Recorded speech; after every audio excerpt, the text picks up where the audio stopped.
감사합니다. 하나님 아버지. 하나님은 세상 모든 것이 변해도 어제나 오늘 또 내일 또 영원히 변하지 않으시는 회전하는 그림자도 없으신 하나님이십니다. 그 하나님이 우리를 사랑하시되 처음부터 끝까지 한결같이 변함없이 우리를 사랑하시기에 우리가 그 사랑 앞에 나왔습니다. 날마다 하나님의 말씀을 통해서 하나님께서 우리를 어떻게 사랑하셨고 우리를 통해서 어떻게 일하셨는지를 깨닫는 자가 되게 하여 주옵소서. 세상에 파묻혀서 하나님도 모르고 자신도 모르고 세상도 모르는 우매한 삶이 아니라 하나님을 밝히 알고 나를 밝히 알고 세상을 밝히 알아서 오늘 하루하루 단 한 번밖에 살 수 없는 이 세상에서 가치 있고 의미 있게 하나님 앞에 우리 인생을 살아낼 수 있도록 도와주옵소서. 날마다 하나님의 형상을 닮아갈 수 있기를 원합니다. 우리의 마음속에 하나님의 사랑으로 가득 채워져서 이제 세상을 바라볼 때 하나님의 눈으로 바라보고 이제 우리가 세상에 소망을 두는 사람들이 아니라 하나님께 소망을 두고 하나님께서 우리를 이끄시는 그 성령의 인도하심에 순종하는 삶을 살아가게 하여 주옵소서. 오늘 또 우리를 불러주셔서 귀한 말씀 듣게 하시니 감사합니다. 들을 수 있는 귀와 깨닫는 마음 주셔서 사도 바울을 통해서 땅끝까지 어떻게 복음이 전해졌고 또 우리가 어떻게 이 복음을 듣게 되었는지 그 사랑 그 은혜를 기억하고 오늘 소중한 삶을 하나님 앞에 가치 있게 살아내도록 성령으로 이끄시고 인도해 주옵소서. 깨달음 주심을 믿사오며 예수님의 이름으로 기도합나이다. 아멘. 오늘 사도행전 24장 할 차례죠. 사도행전을 이렇게 읽다 보면 저는 옛날부터 역사를 관심 가져서 그런지 사도행전이 너무 쉬웠거든요. 근데 어떤 분들은 사도행전이 너무 어렵다고 그러더라고요. 어떻습니까? 어렵지 않죠? 우리가 성경에 보면은 다 역사 얘기잖아요. 근데 성경의 역사를 기록하고 잊지 말라고 한 이유는 성경은 누가 쓴 소설 얘기가 아니라 실제 우리 삶 속에 있었던 일이라는 거예요. 그래서 하나님께서 말씀하시는 이 하나님의 역사는 누가 꾸며낸 것이 아니고 누가 그려낸 것이 아니라 실제 역사 속에 존재했던 일이다. 그래서 그 증거를 남겨주신 거예요. 그리고 족보를 아담부터 시작해가지고 족보를 기록해놨어요. 우리가 역대기상 1장부터 9장까지 보면 다 족보 얘기잖아요. 거기 읽다 보면 좀 지치죠. 그런데 역사를 알고 보면 거기가 정말 살아있는 역사임을 알게 돼요. 하나님의 역사는 중단 없이 죽은 자들을 위한 역사가 아니라 살아있는 산 사람들을 위한 역사라는 것을 알 수 있어요. 그래서 하나님은 아브라함의 하나님, 이삭의 하나님, 야곱의 하나님이다. 하나님은 죽은 자의 하나님이 아니라 산 자의 하나님이다. 지금도 누구를 위해서 일하냐면 살아있는 오늘 지금 우리를 위해서 일하는 거예요. 근데 아브라함 때는 그때가 오늘이었어요. 그죠? 모세를 부르실 때 그때가 오늘이었어요. 다윗을 불러 일하실 때 그때가 오늘이었어요. 사도 바울이 부르심 받았을 그때가 오늘이었어요. 예수님이 십자가 지실 그때가 오늘이었어요. 지금이 오늘이에요. 그래서 하나님의 역사는 항상 현재적으로 역사하는 거예요. 하나님은 과거는 이미 지나갔어요. 죽은 역사예요. 근데 죽은 역사인데 살아있어요. 왜냐하면 하나님이 일하신 증거를 통해서 하나님이 이렇게 일하신다라는 걸 보여주시는 거잖아요. 증명을 해주시는 거죠. 그러니까 내가 오늘 봐봐. 옛날에 이랬잖아.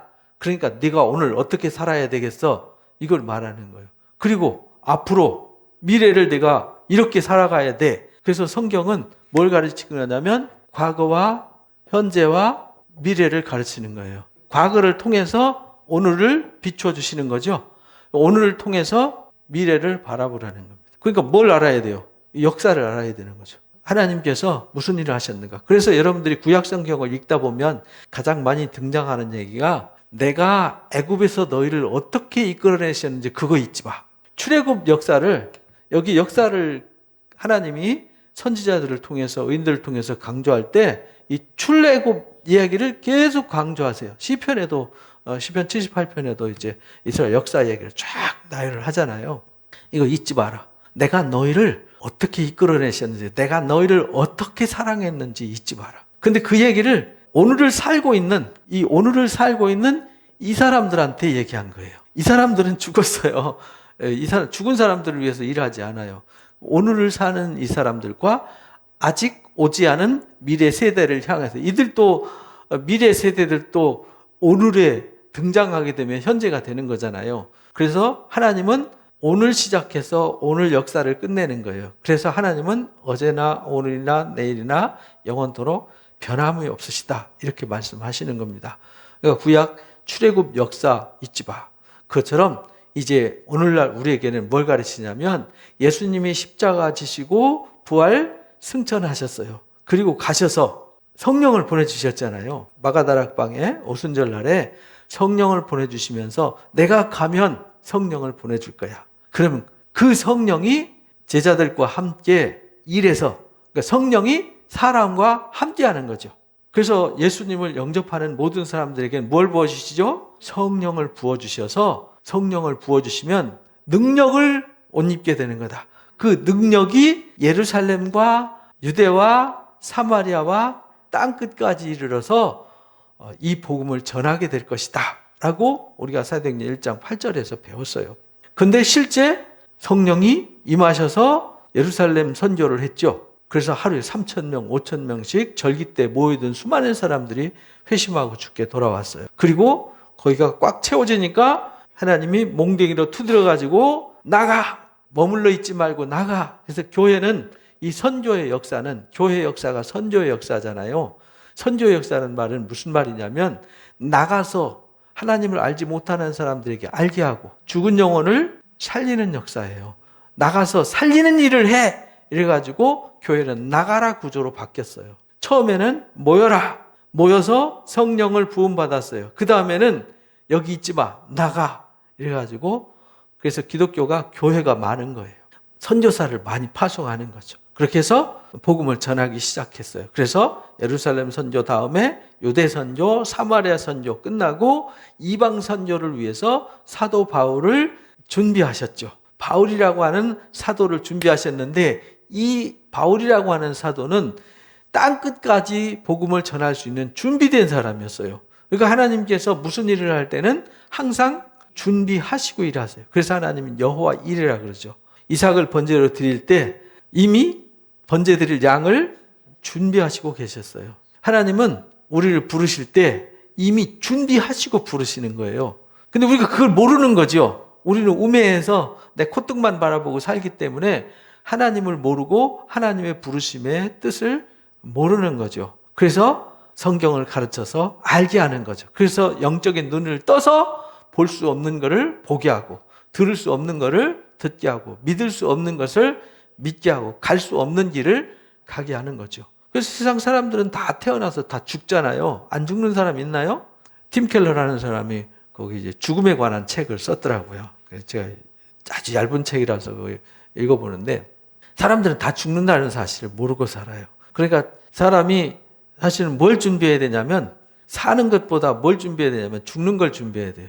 왜냐하면 인생은 일장춘몽이거든요. 어느 순간에 태어났는가 했는데 어느 날 다 죽는단 말이에요.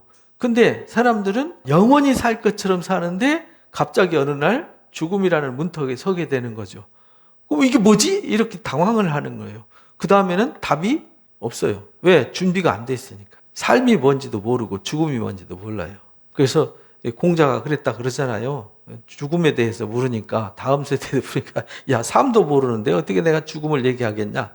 그렇잖아요. 우리는 인간은요, 삶도 잘 몰라요. 그죠? 그러니까 죽음은 더 모르는 거죠. 그래서 모든 사람들이 죽는데, 그래서 이 땅에 그 죽음의 문제를 영원히 해결하기 위해서 오신 분이 누구죠? 예수 그리스도. 그래서 그분이 나 대신 죽어주셨잖아요. 그리고 다시 살아나셨어요. 이걸 뭐라고 그러냐면 부활, 이렇게 말해요. 기독교는 무슨 종교죠? 부활의 종교예요. 다시 사는 새 소망의 삶이 있는 거죠. 부활의 삶을 주려고 주님이 오셨어요. 근데 이 기쁜 소식을 뭐 해야 돼요? 전해야죠. 전해서 알게 해야죠. 그래서 사람들로 하여금 죽음을 준비하게 하는 거죠. 죽음이 끝이 아니라 죽음은 이쪽 방에서 저쪽 방으로 옮겨지는 거다라는 것을 알게 하는 거죠. 그래서 죽는 것으로 끝나는 것이 아니라 예수님이 죽었다가 다시 살아나신 것처럼 새 삶이 있다. 예수님 보좌 우편에 앉아 계시잖아요. 그것처럼 우리도 하나님의 영광의 보좌 우편에 하나님의 아들이 되어서 안게 되는 거다. 그리고 그 영광을 상속하게 되는 거다. 그래서 우리가 하나님을 아빠, 아버지라고 부르고 우리가 그 하나님의 나라의 상속자가 되는 거다. 이걸 알게 해야 되잖아요. 근데 사람들이 이걸 몰라요. 그 교회가 뭐 하는 곳이냐?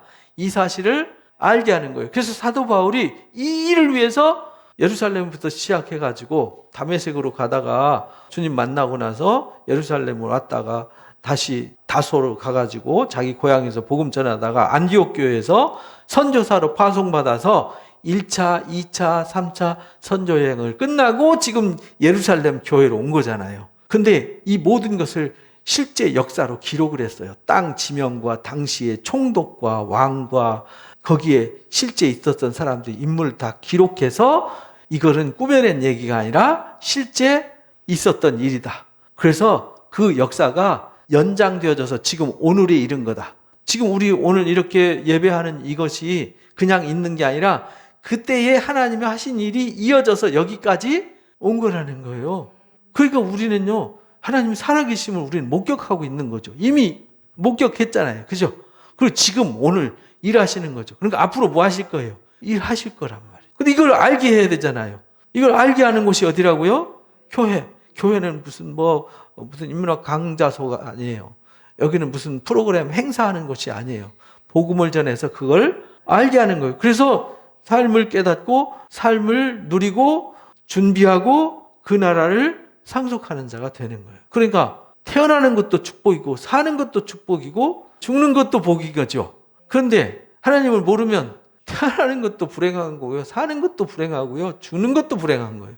이거 얼마나 불행한 일입니까? 그래서 사도 바울이 이 사실을 위해서 본인이 깨닫고 나니까 당신의 목숨도 아깝지 않았어요. 왜? 이 복음을 전하는 일이 너무너무 소중했어요. 그래서 당신의 목숨을 던져서 이 복음을 전했잖아요. 왜?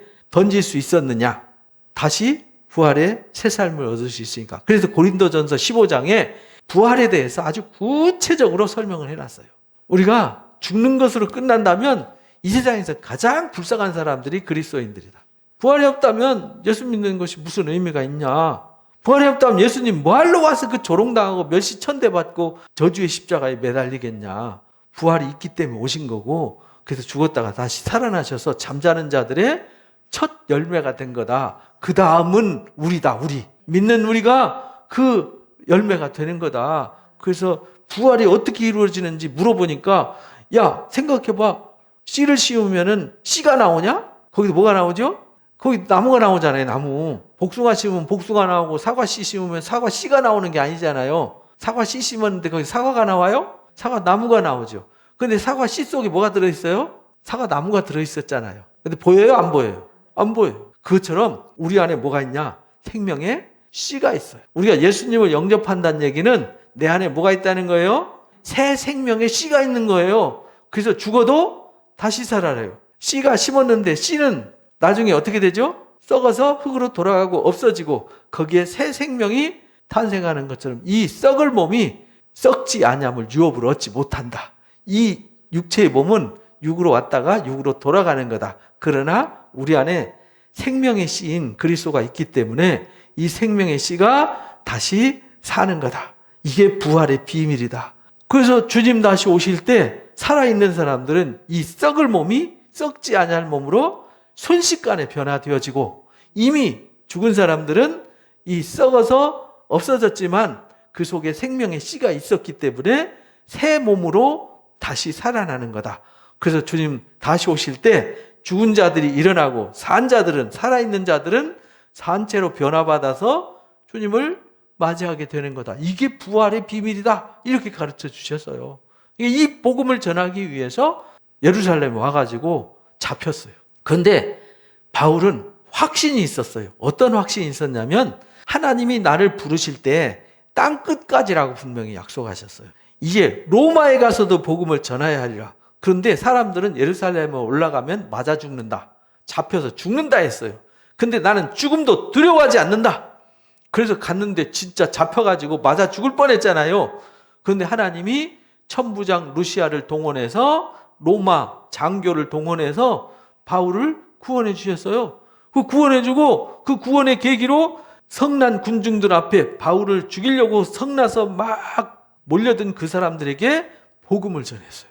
그리고 산헤드린 공회로 끌고 가서 거기서 복음을 전했어요. 지금 이제 바울을 죽이려고 결사대가 결성이 돼가지고 40명이 식음을 전폐하고 달라드니까 이송을 하게 하되잖아요. 470명의 군사를 동원해서 보호받게 하셨잖아요. 그래서 바울이 준비되었다. 로마 시민권을 가져서 로마 시민은 이 백부장이 보호를 해야 돼요. 왜? 로마 시민이 함부로 다치면 전쟁이 일어나거든요. 그래서 바울이 유대인이지만 로마 시민권을 가져서 로마 전 제국에 돌아다니면서 복음을 마음껏 전할 수 있게 준비하셨어요. 그래서 그 로마 시민권 때문에 470명의 군사의 보호를 받으면서 가이사랴 항구로 이동을 했어요. 거기서 이제 벨릭스 총독에 의해서 보호를 받고 있는 거죠. 그 벨릭스의 총독 하에서 지금 재판받는 과정, 이게 24장이에요. 23장에서 산헤드린 공회에서 복음을 전했고 이제 죽이려고 하는 그 위기에서 구원받아서 가이사랴까지 오게 됐어요. 하나님이 계획한 것은 어떤 방법으로든 하나님이 이끌어 가세요. 그런데 우리가 육신의 눈으로 봤을 때는 분명히 잡혔어요. 맞았어요. 그런데 어떤 결과가 일어났냐면 그 잡히고 맞는 그 상황을 통해서 복음이 전해지게 하셨어요. 그러니까 우리가 볼 때는 말이 안 되는 일인데 말이 되게 하셨어요. 부정적인 일을 긍정으로 만드셨어요. 왜냐하면 우리가 지나간 사람들 붙들고 한 사람 복음 전하는 게 얼마나 힘들어요. 근데 하나님이 그 사람들의 소요 사건으로 군중을 다 모아주셨잖아요. 산헤드린 가가지고 복음을 전할 수 있어요? 산헤드린 공회, 요즘은 국회죠, 국회. 들어오지도 못하게 하죠. 갈 수도 없어요. 근데 거기에 세워주셨어요. 그래서 공회원들한테 다 복음을 전했어요. 근데 그 중에서 복음을 들은 사람들이 나중에 회개하고 수많은 사람들이 돌아오게 돼요. 참 신비한 일이죠. 우리나라에도 복음을 전했을 때 다 비웃고 조롱하고 했는데 그 사람들이 다 복음을 나중에 다 믿고 우리나라 복음의 초석을 놨다 이 말이에요. 알 수가 없는 일이에요. 그래서 지금 24장에 총독 앞에서 바울을 고발하는 이야기가 나와요. 고발할 때 거기에 대제사장 아나니아가 어떤 장로들과 변호사를 동원했어요. 변호사 더들로라고 하는 사람을 가이사랴로 보냈어요. 왜냐하면 결사대를 조직해서 죽이려고 했는데 하나님이 보호하셨어요. 이게 유대인들은 하나님 믿으면서 사람 죽이는 거를 뭐 아무렇지도 않게 생각해요. 그래서 예수님도 십자가에 못 박는 거를 아무렇지도 않게 생각하고 십자가에 못 박아 버렸어요. 그러니까 하나님의 집이, 예루살렘 성전이 하나님의 집이잖아요. 만민이 기도하는 집인데 뭘로 만들었죠? 강도의 구렬로 만들었어요. 살인자들로 만들었다 이 말이에요. 그래서 여러분들이 구약 성경의 호세아 선지자나 아모스 선지자나 미가 선지자 글을 보면 또 예레미야서 보면은 읽어보면 전부 다 왕과 제사장과 선지자들이 사람 살리는 일을 해요? 죽이는 일을 해요? 죽이는 일에 앞장서요. 그래서 하나님이 진노하셔가지고 내가 너희를 사람 살리라고 보냈지 사람 죽이라고 보냈니? 사람을 정죄하고 비난하고 헐뜯고 물어뜯고 그거 하라고 내가 너희를 세웠니? 책망을 하세요. 너희가 다 도둑질하고 살인하고 너희들 강도짓하고 그래서 내가 너희들에게 진노해서 너희들을 혼내줄 거다. 그래서 북이스라엘 사라져버렸잖아요. 남유다 왕국 바벨론 포로로 끌려갔어요. 그런 일을 하고 있는 거예요. 그 지금 바울도 복음을 전하는데 이 복음을 과연 그런가 하고 들어볼 생각도 안 하고요. 죽일 생각 외에는 생각이 없었어요. 그래서 결사대가 실패하니까 아주 당시에 더들로라는 사람이 최고의 변호사였어요. 요즘으로 말하면 뭐 김앤장 뭐 이런 거 있잖아요. 우리나라 최고 법률 로펌 이런 최고의 변호사를 동원해서요. 총독 앞에 세웠어요. 그래서 바울을 부르매 더들로가 고발했더라 이렇게 말하죠. 더들로가 고발하여 이르되 벨릭스 각하여 이 고발할 때 이 변호사들은요 말을 잘하거든요. 우리도 혹시 법정에 가보셨나요? 저는 법정에 여러 번 가봤는데 법정에 가면요 변호사나 이 말할 때 이 판사의 마음을 흔들지 말아야 돼요. 판사의 마음에 감동을 줘야지. 저 고약한 인간 이렇게 고약함을 심어주면요 판결이 안 좋은 쪽으로 기울어져요. 그래서 벨릭스 각하여 우리가 당신의 힘입어 태평을 누리고 있습니다. 지금 벨릭스 총독이 아주 악한 총독이란 말이에요. 예루살렘 성에 있는 보물을 빼가고 아주 유대인들을 괴롭히는 나쁜 총독인데 지금 뭐라고 그러냐면 이 재판을 자기한테 유리하게 끌고 가기 위해서 당신의 은혜로 우리가 살고 있습니다. 이렇게 칭찬을 하는 거예요. 또 이 민족이 당신의 선전으로 말미암아 여러 가지 개선된 것을 우리가 어느 모양으로나 어느 곳에나 크게 감사하고 있습니다. 이 총독을 확 띄워주는 거죠. 그래서 우리가요, 무슨 말을 할 때는 이렇게 사람을 칭찬해주고 격려해주고 사람 기분을 이렇게 좋게 한 다음에 말을 해야지, 빈정상하게 해놔놓고 좋은 얘기 해봤자 이미 감정 상하면요 더 이상 대화가 안 돼요. 여러분들 가정에서도 부부끼리 또는 부모 자식 간에 대화할 때는 열받게 한 다음에 대화합시다. 그거는요 대화해봤자 깨지는 대화밖에 안 해요. 어떻게 해야 되냐? 상대방을 기분 좋게 한 뒤에 대화하시기 바랍니다. 이 변호사가 그걸 가르쳐 줬어요. 당신을 더 괴롭게 아니하려 해서. 그런데 당신이 우리한테 이렇게 혜택을 줘서 우리가 평안하게 살고 혜택을 받고 사는데 당신을 괴롭게 하는 것이 유익하지 않은 것 같습니다. 우리가 대강 여짜옵나니 관용해서 들으시기 바랍니다. 우리가 대충 설명할 테니까 잘 받아주시고 유리한 판단을 해 주십시오. 이렇게 얘기하는 거예요. 우리가 보니 이 사람 누구죠? 바울은 전염병 같은 사람입니다. 천하에 흩어진 유대인을 다 소욕케 하는 자요, 나사렛 이단의 우두머리입니다. 이게요, 고발을 할 때 한 번에 아주 강력하게 찍어야 돼요. 그래서 이 검사가 뭘 할 때는 죄를 돌출시켜서 생각한 죄보다 더 크게 막 부풀려서 얘기해요. 왜? 그래야 죄를 유리하게 끌고 나갈 수 있으니까. 아주 고발을 하는데요, 전염병 같은 사람이라고 했어요. 왜냐하면 로마 사람들이 이런 사람 선동하고 사람 몰고 다니는 거 제일 싫어하거든요.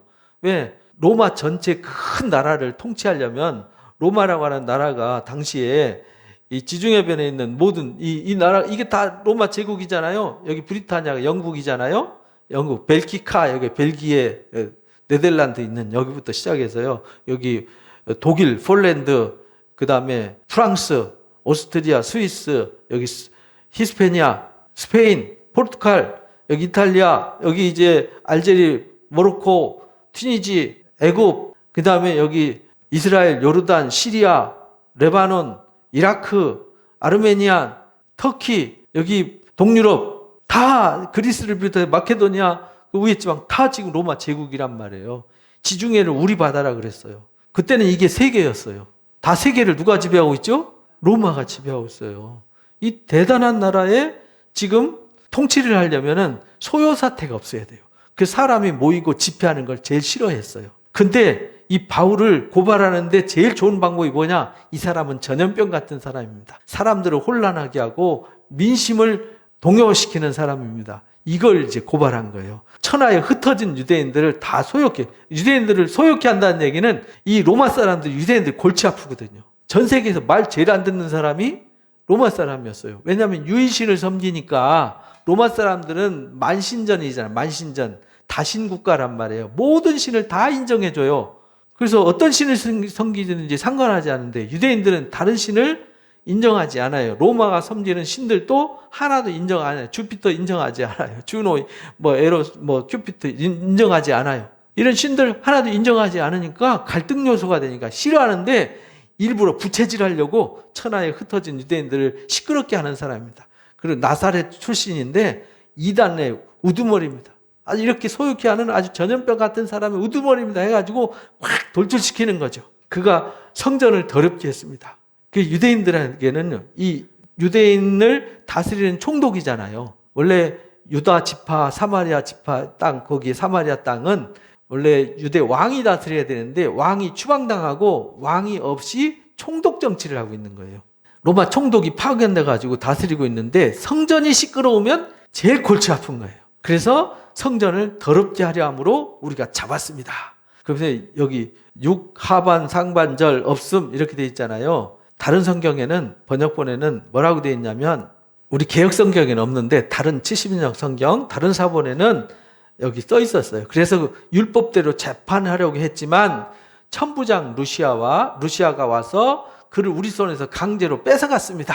왜냐면 뺏어가지고 지금 가이사랴로 보냈잖아요. 그리고 그를 고발하는 사람들에게 총독님께 가라고 명령해서 지금 우리가 여기 와서 재판하고 있는 겁니다. 라는 내용이 사본이 지워져서 어떤 거는 있고 어떤 건 없어요. 그러니까 내용이 같은 내용이죠. 이런 내용이 있었다. 그래서 당신이 친히 그를 신문하시면 이 사람을 우리가 고발하는 내용이 사실이라는 걸 확인할 수 있을 겁니다. 유대인들도 이에 첨가야 이 말이 옳다 주장하니라. 그래서 거기 참여하는 사람이 맞습니다, 맞습니다 하면서 막 사람들이 여론전을 하는 거죠. 여론전을 막 펼칩니다. 바울이 지금 코너에 몰렸죠. 근데 이게 변호사까지 와 있고 사람들이 와 있고 여기 총독이 와 있고 그 총독과 함께 로마 사람들이 다 관람하고 있잖아요. 이 재판을. 그러니까 바울은 이 시간이 뭐 하는 시간이죠? 본인이 죄가 있습니다 없습니다가 중요한 게 아니었어요. 복음을 전하는 시간이었어요. 바울은 자기가 매 맞아서 끌려가도 복음을 전하는 계기. 산헤드린 공회 앞에 가서 재판받는데도 거기가 복음 전하는 자리. 지금 벨릭스 총독 앞에서 지금 로마 법정 앞에 서서도 복음을 전하는 자리. 바울은 이런 사람이었어요. 총독이 바울에게 머리를 표시하여 말하라 아니라 이렇게 머리로 야, 네 말해봐 이렇게 말하는 거죠. 머리로 말했다는 얘기는 너 답변해봐 이렇게 얘기한 거죠. 그가 대답하되 당신이 여러 해 전부터 이 민족의 재판장 된 것을 내가 압니다. 벨릭스 총독이 52년도에 부임해가지고 59년까지 하니까 재판장 했다는 걸 잘 알고 있습니다. 내 사건에 대해서 기꺼이 변명하겠습니다. 기꺼이 변명하는 거죠. 당신이 아실 수 있는 바와 같이 내가 예루살렘에 예배하러 올라간 지 열이틀밖에 안 되었습니다. 왜냐하면 지금 바울이 와서 잡히고 이 상황 보고가 다 기록해서 루시아가 이 상황 보고를 다 해야 되잖아요. 재판하려면은 우리 여러분들 경찰서 조서 안 받아보셨죠? 저는 조서 받아봤어요. 죄 조서 받은 게 아니라 죄 지은 사람들 옆에서 도와주려고 가서 이제 참고인으로 가서 조서 받아봤는데 가면요, 당신 이름이 뭡니까? 당신 어디서 삽니까? 뭐 하는 사람입니까? 이 사건이 어떻게 연루되었습니까? 육하원칙으로 다 써요. 그러니까 지금 바울도 육하원칙에서 다 기록해서 갔기 때문에 바울이 언제 가이사랴 와서 예루살렘 왔고 절기를 지켰는데 지금 잡혀서 거친 과정이 언제였고 시간과 과정이 다 기록이 돼 있어요. 그래서 지금 얘기하는 거예요. 당신이 아실 수 있는 바와 같이 당신의 그 고발장에 기록된 대로 제가 열이틀밖에 안 됐습니다. 열이틀밖에 안 됐다는 얘기는 절기 때 와서 절기 지키고 준비하고 뭐하고 하면요. 지금은 열이틀이 굉장히 길죠. 여러분들이 40년 전에 부산 갔다 온다. 며칠 걸릴 거예요? 최소한 3, 4일 걸리죠. 요즘 부산 갔다 오려면 아침 먹고 갔다가 점심 먹고 올라오죠. 이렇게 시대가 바뀌었어요. 옛날에는 편지 한번 쓰면 일주일 걸렸잖아요. 가는데 3, 4일, 오는데 3, 4일. 받고 즉시 답변해도 일주일 후에나 답을 들을 수 있었어요. 지금 상황이 이 열이틀이라는 얘기는 가이사랴에서 예루살렘 올라가는 거리, 예루살렘에서 절기를 지키고 이동하는 기간, 그리고 잡혀서 오는 기간, 그거 다 계산하면 실제 예루살렘 머물러 있는 시간은 얼마 안 되는 거예요.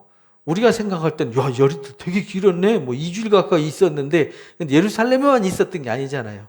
걸어서 가이사랴에서 예루살렘까지가 한 90km 돼요. 여기서 대전거리죠? 여러분들 대전 걸어가면 며칠 걸릴까요? 차로 가면 1시간이죠? 걸어가면 3박 4일, 그죠? 최소한 3박 4일. 지금처럼 길이 좋은 게 아니잖아요. 산길로, 비탈길로 올라가고. 예루살렘은 해발 800m고, 가이사랴는 지중해 바닷가잖아요. 그러니까 등산을 800m 등산하는 거와 똑같잖아요. 올라갔단 말이에요. 그리고 그 예루살렘 복잡한 동네에서 절기 때는 수많은 사람들이 몰려들기 때문에 예루살렘 본래 살 때는 2, 3만 명밖에 안 돼요. 근데 절기 때는 30만, 50만 막 이렇게 모이니까 엄청난 상황이 되는 거죠. 그들은 내가 성전에서 누구와 변론을 하는 것이나 회당 또는 시중에서 무리를 소동하는 것을 보지 못했습니다. 사실이거든요. 봤으면은 첨장 루시아가 거기 성전 위에서 이렇게 내려다보고 있으니까 다 알죠. 한 일이 없어요. 할 시간도 없었어요.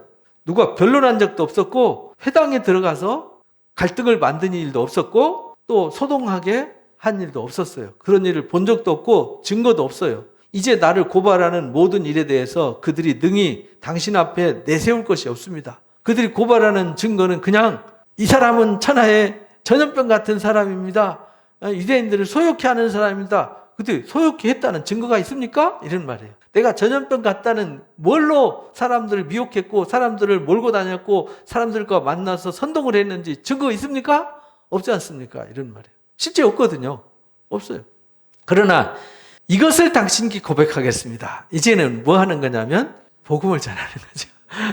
이제 뭐 이거는 그냥 말뿐이지 증거가 없습니다. 왜냐하면 법은 증거 없으면은 법이 적용이 안 되잖아요. 로마의 법이 대단했어요. 그때 로마의 기초 법이 이제 12동판법이거든요. 현대 우리 법의 기초가 된 것이 로마 12동판법이에요. 법학을 공부하신 분들은 너무 잘 알아요. 제가 대학교 다닐 때 법학 개론을 공부를 했어요. 법이 궁금했어요. 거기에서 이제 배운 게 12동판법이었는데 법학 개론을 공부를 했어요. 법이 궁금했어요. 거기에서 이제 배운 게 12동판법이었는데 이 12동판법에 굉장히 법이 잘 돼 있어요. 현대 법이 기초가 될 정도니까. 그리고는 증거가 없습니다. 그러니까 저는 저 사람들이 고발하는 거와 상관없습니다. 그러나 제가 당신께 고백하겠습니다. 여기 잡혀온 이유를 말하겠습니다. 이런 거예요. 나는 당신들이 이단이라고 하는 도를 따르는 사람입니다. 당신들이 이단이라고 하는 예수 믿는 사람입니다. 이 말이죠. 조상의 하나님을 섬기고 있습니다. 율법과 선지자들이 글에 기록된 것을 다 믿습니다. 왜냐하면 이 벨릭스 총독이 한 7년 다스렸잖아요. 그러니까 이 예루살렘과 유대 사람들의 생리를 너무나도 잘 알죠. 이 사람들이 목숨같이 지키고 소중하게 여기는 게 뭐냐면 율법과 선지자들의 글을 중요하게 여겨요. 그리고 조상의 하나님을 섬기는 거예요. 근데 저도 저 사람들이 고발하는 사람들이 조상의 하나님, 아브라함의 하나님, 이삭의 하나님, 야곱의 하나님 믿습니다. 그리고 그 모세오경 저 다 믿습니다. 그 선지자들이 가르친 글 기록한 거 다 믿습니다. 저들이 이단이라고 하는데 저 이단 아닙니다. 이 얘기거든요. 그들이 기다리는 바 하나님께 향한 소망을 가졌을 뿐입니다. 그들이 바라는 게 뭐냐면 바리새인들은 부활을 믿잖아요. 사두개인들은 부활을 안 믿었어요. 그래서 23장에 산헤드린 공회에 잡혀가가지고 부활 문제로 던져놨더니 그들끼리 싸워가지고 바울이 보호받았잖아요. 그죠? 그래서 그 부활의 소망을 가졌으니 곧 의인과 악인의 부활이 있으리라 한 그것 때문에 제가 여기 서 있는 겁니다. 그러니까 내가 이 하나님 말씀 믿는데 우리에겐 부활이 있습니다. 당신도 부활을 믿으시오. 이 얘기거든요. 이것으로 말미암아 나도 하나님과 사람에 대해서 항상 양심에 꺼림이 없기를 힘씁니다. 저는 이 사실에 대해서 꺼림이 없습니다. 이 사실을 제가 성경을 통해서 배웠고 알고 주님을 만나서 증거를 봤기 때문에 이건 당당하게 제가 꺼림없이 말할 수 있습니다. 여러 해 만에 내가 내 민족을 구제할 것과 재물을 가지고 왔습니다. 2차 선교 마치고 다시 돌아오는데 한 3년 걸렸거든요. 한 2, 3년. 그래서 마치고 여러 해 만에 왔는데 내 민족을 구제할 것과 재물을 가지고 왔습니다. 나는 다른 이 민족을 선동하거나 해롭게 하러 온 게 아니라 그 당시에 총독이 너무 잘 알아요. 왜? 그때 유대 땅에 가뭄과 기근으로 굉장히 어려웠어요. 먹고 사는 문제가 상당히 심각했어요. 하루에 밥 한 끼 먹기가 힘든 시대였어요. 우리 보릿고개처럼. 그런데 세금은 꼬박꼬박 내야 됐어요. 그러니까 총독 입장에서도 세금 걷는 게 되게 어려웠죠. 가뭄과 기근으로 뭐 소득이 없는데 그래도 그 세금은 걷어야 되잖아요. 그러다 보니까 사람이 노예로 팔려가고 이런 불행한 일들이 있었단 말이에요. 당신이 잘 알다시피 가뭄과 기근이 있어서 우리가 마케도니아 지방과 아가야 지방에서 거액의 헌금을 받아가지고 지금 여기 도와주러 왔습니다. 그 얘기입니다. 바울이 한마디 한마디 하는 게 나쁜 일이에요? 좋은 일이에요? 부활의 소망 때문에 왔습니다. 내가 이스라엘의 조상의 하나님 믿습니다. 선지자들과 모세오경을 다 믿습니다. 그리고 나는 여기 온 것은 이 민족을 소란케 하러 온 게 아니라 이 가뭄과 기근으로 고통받는 이들을 돕기 위해서 이방 땅 지역에 있는 교회들이 선교헌금 보내준 거 그 거액의 헌금을 가지고 와서 이들을 도와주러 왔습니다. 이게 로마서 15장에 나오잖아요. 이 로마로 가기 전에 예루살렘 가는 이유를 설명했잖아요. 이 헌금을 가서 전해주고 이들의 지지와 후원을 받아서 로마에 가서 너희한테도 복음을 전할 수 있도록 기도해달라 부탁을 했잖아요. 재물을 가지고 와서 드리는 중에 내가 결례를 행했습니다. 왜냐하면 두로비모라든지 거기에 할례 받지 않은 사람들이 있었어요. 그래서 그 사람들을 할례를 행했습니다. 그리고 모임은 가진 적이 없습니다. 소동도 없었습니다. 성전에 있는 것을 그들이 다 보았습니다. 제가 성전에 있었고 그런 일을 한 적이 없다는 거 다 보았습니다. 증인들이 다 있지 않습니까? 이 말이에요. 그러나 아시아로부터 온 어떤 유대인들이 있었습니다. 이 아시아로부터 온 유대인들이, 이거 아시아가 어디냐면 에베소 교회, 골로새 교회, 계시록에 나오는 서머나 교회, 두아디라 교회, 버가모 교회, 빌라델비아 교회, 라오디아 교회, 이제 우리 성경에 안 나오지만 히에라볼리 교회, 골로새 얘기 나오죠. 또 거기에 디시아포라스 교회 뭐 등등 거기 교회 굉장히 많았어요. 근데 그 지방에 있는 교회들 거기서 복음을 전했는데 주로 어디서 복음을 전했냐면 에베소 교회에서 3년 동안 두란노 서원에서 제자들을 양육하고 그 제자들이 파송되어 가지고 세워진 교회들이 아시아에 있는 7교회 외에 많은 교회들이 세워진 거예요. 그때 그 아시아에서 절기 지키러 온 유대인들이 있었습니다. 그들이 만일 나를 반대할 사건이 있으면 마땅히 당신 앞에 와서 고발하였을 겁니다. 아시아에 있던 사람들이 바울이 어떤 일을 했고 어떤 사람인지 다 알잖아요. 그 사람들이 문제가 있었다면 그 사람들이 와서 나를 고발했을 겁니다. 근데 지금 고발 누가 하고 있어요? 이제 예루살렘 온 지 며칠 되지도 않았는데 와가지고 결례 행하고 뭐하고 하니라고 겨우 성전에 와가지고 이제 막 들어왔는데 잡힌 거잖아요. 근데 내가 이들한테 무슨 모임을 한 것도 아니고 뭐 선동하거나 무엇을 행한 거 아무것도 없는데 느닷없이 나 잡아가지고 지금 이 사람들의 가짜 고발과 선동에 동원돼가지고 나를 이렇게 고발하고 있는 겁니다. 이렇게 말하는 거예요. 바울은 잘못이 없잖아요. 근데 바울은 이게 고마운 거예요. 왜? 이렇게 해서 복음을 전할 수 있으니까. 그렇지 않으면 이 사람들이 내가 공의 앞에 섰을 때 무슨 옳지 않은 것을 보았는가? 말하라고 해주십시오. 제가 뭐 잘못한 거 있습니까? 말하라고 하십시오. 오직 내가 그들 가운데 서서 외치기를, 그래서 그들 잡혀서 막 안토니오 요새 성전 옆에 로마 출장소가 있었다 그랬잖아요. 군영 출장소가 안토니오 요새가 있어요. 안토니오 포트레스가 있었는데 거기에서 수많은 군중들이 모였을 때 복음 전한 거 외에는 한 게 없어요. 그거는 소요를 일으키기 아니잖아요. 그들이 두드려 맞고 변명하라고 그래서 그 앞에 세워서 변명한 것이죠. 외치기를 내가 죽은 자의 부활에 대해서 오늘 너희 앞에 신문을 받는다 한 이 한 소리 외에는 아무것도 한 게 없습니다. 그래서 군중 앞에서도 그 다음에 사내들인 공회 가서도 부활 얘기했다가 사두개인들과 바리새인들끼리 싸우는 바람에 거기서 그냥 빠져나왔잖아요. 그거밖에는 한 게 없습니다. 펠릭스가 이 도에 관한 것을 더 자세히 안다 이렇게 말했잖아요. 왜냐하면 예수 믿는 사람들과 유대인들 간의 갈등이 지금 한두 해 있었던 게 아니잖아요. 지금 바울이 여기 서 있는 게 58, 9년도란 말이에요. 여기서 2년 동안 머물렀다가 로마로 가잖아요. 근데 예수님이 부활하신 때가 몇 년도죠? 30년. 원래는 34년인데 기록이 잘못돼가지고 6세기 때 엑시구스라는 사람이 예수님 부활절을 찾기 위해서 연대기를 연구를 했는데 예수님 탄생한 때를 1년으로 잡았어요. 근데 8세기에 보니까 역사가 잘못 기록이 됐어요. 그래서 실제 역사를 찾아보니까 예수님 탄생 연도가 BC 4년으로 4년 후퇴됐어요. 그래서 이제 예수님이 부활 승천한 것이 이제 30년이 되는 거죠. 4년 후퇴해서. 30년경이란 말이에요. 그러고 나서 지금 바울이 이 복음을 전하는 때가 58, 9년경이니까 벌써 한 30년 가까이 됐죠. 30년 가까이 된 이야기예요. 그러니까 이 상황을 총독이 모르면 안 되잖아요. 왜? 그 나라를 통치하려면 유대교와 이 성전에 있었던 일과 이 종교적 종파에 관한 얘기를 모르면은 총독 정치를 할 수가 없어요. 그래서 파악을 아주 확실하게 하고 있는 거죠. 그때 당시에 종파가 어떤 종파가 있었냐면 바울 놓고 싸웠던 바리새파와 사두개파가 핵심파였고 이 사두개파는 현실주의자들이었어요. 로마 정치와 결탁해서 부활도 없고 천사도 없다는 사람들이니까 현실 정치와 제사 이것만 집중하는 거예요. 그리고 세금 걷어서 헌금 걷어서 자기들만 배불리는 못된 인간들이었고 바리새파 사람들은 에스라의 후예들이에요. 에스라가 성경을 가르치기로 율법을 가르치기로 결심하고 돌아왔잖아요. 그래서 이들이 말씀으로 자기 신앙을 지키기 위해서 구별된 사람들이었어요. 그래서 이 사람들을 파리사이파라 그래서 파리사이 분리주의자들이라는 거죠. 자기들만 거룩하다.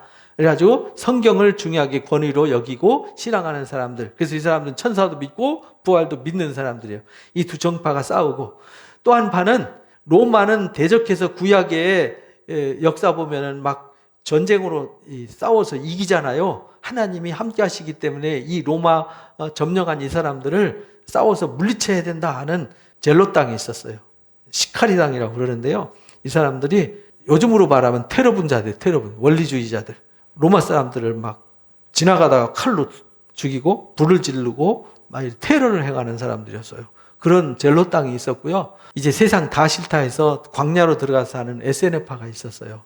그리고 헤롯 중심으로 이제 로마와 결탁해서 현실 정치에 관여하는 헤롯 당들이 있었어요. 이런 정파들이 많이 있는데 그 중에 이제 예수님을 따르는 예수님의 제자들 정파가 있었어요. 그러니까 다양한 분파 중에 하나가 예수파라는 것을 이 벨릭스 총독이 잘 알고 있어요. 그래서 벨릭스가 이 도에 관한 것을 더 자세히 아는 거로 이렇게 이 사건 때문에 뭐 총독이 여러 가지 일을 해봤으니까 연기하여 이르되, 그래서 이 재판을 보니까 뭐 증거도 하나도 없이 와가지고 여론전 가지고 말도 안 되는 거 우기고 있으니까 천부장 루시아가 내려오거든 너희를 처결하리라. 아직 천부장이 사람들 보내서 지금 온 거잖아요.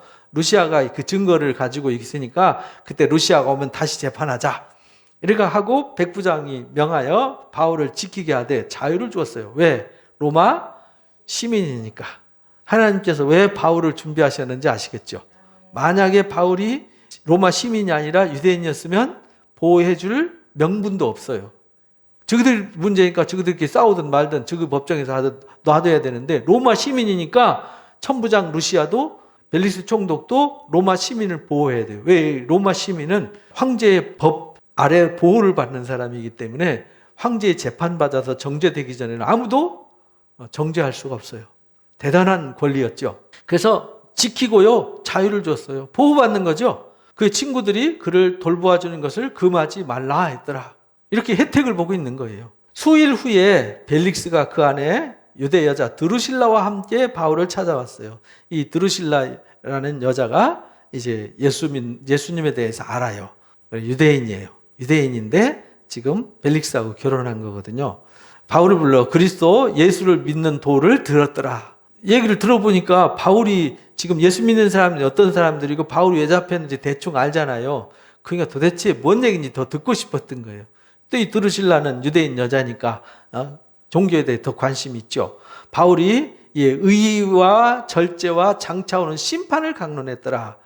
의와 절제, 장차오는 심판. 의가 뭐냐면 예수님을 믿음으로 죄사함을 받고 의롭게 되고 거룩하게 된다는 거. 로마서죠, 로마서. 이걸 가르쳤어요. 갈라디아서 로마서에서 가르쳤던 예수님을 믿으면 누구든지 죄사함을 받는다. 십자가의 도에 대해서 가르쳤단 말이에요.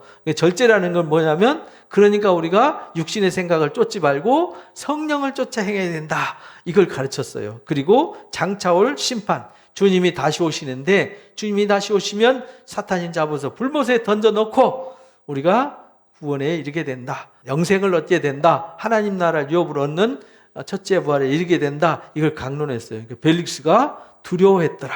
왜냐하면 본인이 안 믿으니까, 드루실라는 유대인이니까 믿으니까, 근데 지금 가라. 내가 틈 있으면 너를 부르리라. 듣고 보니까 자기도 어디 있죠? 심판의 자리에 서 있잖아요. 그러니까, 야, 나도 예수 안 믿으면 심판받네? 이게 복음을 들었으니 이제 빼박이잖아요, 빼박. 동시에 또 바울에게 돈을 받을까? 그러면서 두려우면서도 바울이 거액의 헌금을 가지고 왔잖아요. 그러니까 이 사람은 바울이 예수 믿는 사람들의 수장으로서 이방인들한테 헌금을 많이 받아가지고 다니는 사람이라서 이 사람들이 바울이 현금 동원 능력이 있는 사람이다라는 걸 인식한 거예요. 그래서 돈을 많이 받을까 바라고 자주 불렀더라. 근데 돈 줬을까요? 안 줬을까요? 안 주죠. 이 헌금은 예루살렘 구제하라고 보내줬던 거지. 그래서 이제 바울의 제자들을 통해서 야, 돈을 가지고 와. 이 총독들한테 뇌물 좀 먹이자. 이랬을 텐데 바울은 진리를 전하는 사람이 그런 짓 하면 되겠어요? 안 되지. 근데 요즘 그리스도인들이 그런 로비해가지고 세상 부끄러운 일을 하고 막 이러잖아요. 그리스도인들은 정직해야 돼요. 공의로워야 돼요. 정직하고 진실하고 공의롭지 못하면 이건 복음과 상관없는 거예요. 부끄러운 것이죠. 그래서 우리가 이 정체성을 지켜야 돼요. 알곡을 요구하시는 거예요. 교회가 크면 뭐 하냐고요. 그 잘못 가르치면 다 쭉쟁이 되는 거잖아요. 그래서 2년이 지난 후, 이태가 지난 후 베스토가 총독으로 왔어요. 벨릭스가 이제 소임을 다하고 로마로 돌아가고 베스토 총독이 오게 됩니다. 이어받으니 벨릭스가 유대인의 마음을 얻고자 하여 바울을 구류하여 드니라. 유대인들한테 어쨌든 환심을 사야 본인이 나중에 후환이었거든요. 나중에 고발해가지고 저 인간 여기 와가지고 이런 못된 인간이었습니다라고 고발하면 본인이 총독 자리에서 잘릴 수 있고 계급에서 강등당하거나 추방당할 수 있거든요. 로마는 법을 어기면 아주 강력했어요. 총독이고 뭐 왕족이고 없어요. 법을 어기면요 바로 법대로 처결을 했어요. 그만큼 법이 강력했어요. 그래서 법을 잘 지켜서 그 거대한 제국을 유지할 수 있었던 거예요.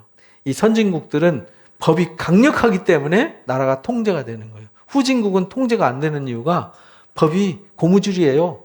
유전무죄, 무전유죄 이렇게 되니까 뭐 그냥 돈 있으면은 들어갔다가도 나오고 죄 짓고도 거꾸로 죄 없는 사람이 들어가고 죄 있는 사람이 나오고 막 이러잖아요. 근데 선진국은 대통령이 법을 범하면 감옥에 들어가야 돼요. 뭐 장관이 법을 검사가 죄를 져도 판사가 죄를 져도 감옥에 들어가야 돼요. 이게 이제 선진국이냐 후진국이냐 이제 차이가 되는 것이죠.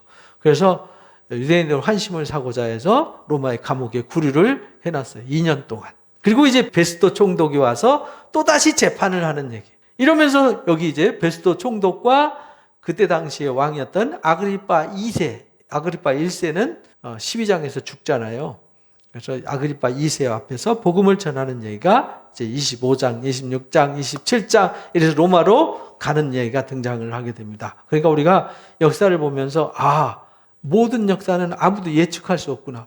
바울도 본인의 미래를 몰라요. 하나님이 과거에 이렇게 하셨기 때문에 지금 하나님이 무슨 일을 하신다는 확신이 있는 거죠. 그리고 미래로 이끌어 가실 거라는 확신이 있는 거예요. 왜? 내가 로마 황제 앞에 가서도 복음을 전해야 된다라는 주님의 부르심이 있었거든요. 그래서 그런 확신이 있어서 지금 내가 모함당하고 재판당하고 위기에 처해도 하나님은 이 상황을 열어가시고 반드시 로마에 가게 하실 거다. 우리도 코로나 시기가 엄중하고 어렵지만 이 시기가 하나님의 무슨 뜻이 있을 것이다. 그거는 모르죠. 우리는 몰라요. 근데 세월이 지난 뒤에 보면 누가 하셨어요? 하나님의 어떤 계획과 섭리가 있었어요. 스페인 독감이 1918년에 1차 세계대전을 멈추게 했어요. 인간들이 하도 부패하고 싸움만 하고 죄 없는 인간들 다 콩볶아 먹듯이 살인을 저지르고 악을 행하니까 독감을 보내가지고요. 전쟁으로 3천만 명이 죽었는데 독감으로 죽은 인구가 5천만 명이에요. 전쟁 그만해. 그래서 독감 때문에 전쟁 관뒀어요. 2차 세계대전도요. 그 끔찍한 전쟁이었죠. 그죠? 그리고 나서 지금 우리가 이 번영을 누리고 있는 건데 지금 전 세계가 불안하죠. 기후변화로 인해가지고요. 이제 짐승과 공존하던 바이러스들이 살 길이 없었어요. 그래서 살 길 찾아서 어디로 왔어요? 사람한테 온 거예요. 그래서 지금 시베리아 눈이 녹고요. 지금 북극에 눈이 녹아서요. 지금 난리예요. 그러니까 막 홍수와 가뭄과 기근과 산불, 요즘 불 나면 막 보통 6개월씩 막 1년씩 불타잖아요. 그러니까 그 이산화탄소로 인해 가지고 오존이 파괴되고요. 기후 변화로 인해 가지고 지금 지구가 몸살을 앓고 있는 거예요. 그래도 인간의 탐욕을 막을 수 없어서 탄소 중립해야 된다. 탄소 배출량 줄여야 된다. 이래 가지고 지금 온 세계가 지금 몸살을 앓고 있잖아요. 우리도 요즘 코로나 때문에 쓰레기 엄청 나오죠. 택배 시켜가지고 막 온 집안을 그냥 쓰레기 천지. 이제 무서운 시대가 되었어요. 이제 통제불능한 시대. 이런 시대 속에서 하나님이 이 코로나가 무슨 의미가 있을 거다. 우리는 모르죠. 그러나 이런 계기일수록 우리가 더 깨어서 말씀으로 무장하고 오늘 준비하는 자들이 되어야 된다. 하나님은 분명히 과거를 통해서 일하셨고 그 상황을 통해서 오늘을 비추어 주시고 오늘을 통해서 미래를 열어가신다라는 이 사실을 잊지 마시고 역사는 하나님이 살아계심의 증거다. 그래서 지금도 하나님이 역사하시고 있고 앞으로 역사하실 거다라는 그 약속의 말씀 믿고 승리하는 자 되시기를 주님의 이름으로 축복합니다. 기도하고 마치겠습니다. 감사합니다. 감사합니다. 하나님은 우리가 생각했던 방법으로 일하시는 것이 아니라 하나님의 방법으로 일하신다는 것을 오늘 사도행전을 통해서 또다시 한번 배웁니다. 바울이 예루살렘 올라가서 잡히고 갇히고 매맞고 사람들 앞에 이렇게 세워지고 저렇게 세워지고 법정에 세워질 때마다 우리가 볼 때는 안타깝고 답답해 보이지만 하나님은 그런 방법을 통해서 그들을 구원하시기 위해 그들에게 복음을 전하는 계기로 삼아 주셨습니다. 그리고 바울이 해난을 당해서 표류하면서도 복음을 전하게 하셨고 목숨을 내놓으면서까지 하나님 복음을 전하는 그 삶 자체가 복음이었습니다. 하나님 그 복음이 오늘 우리에게까지 올 때까지 수많은 의인들의 피 흘림이 있었고 의인들의 수고가 있었습니다. 우리가 받은 이 복음, 우리가 받은 이 사랑 너무나도 고귀합니다.